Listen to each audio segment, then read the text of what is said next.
नमस्कार। जय श्रीकृष्ण। आजिर कथाटी हेउची सेई झियो मानक पई जो माने खुशी रहिया पई अन्य मानक ऊपर स्पेशल पुओ मानक ऊपर निर्भर करंती। किछि झियो एमिति थांती जे बाहागर पूर्वर बापा आ भाई आ बाहागर परे स्वामी आ पुओ मानक ऊपर बहुत एक्सपेक्टेशन रखि थांती आ छोट छोट खुशी सेई मानक सहित बांटिबा को चाहंती। आ सेई एक्सपेक्टेशन जदि पूरण न हुए से माने दुखरे भांगी पड़ंती।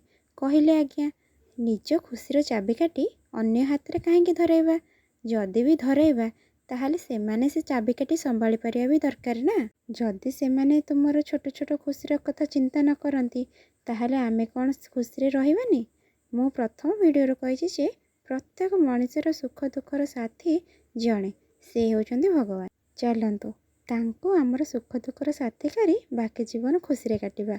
कथा दियंतु निजर ओठर हसटी को केबे लिभिबाकू देबेनी। थरे जदि हजि जाए फेरी पाइबा बहुत कष्ट हुए। कथाटी जदि भल लगे तेबे चैनल को सब्सक्राइब करिवे। रहिली। जय श्री कृष्ण।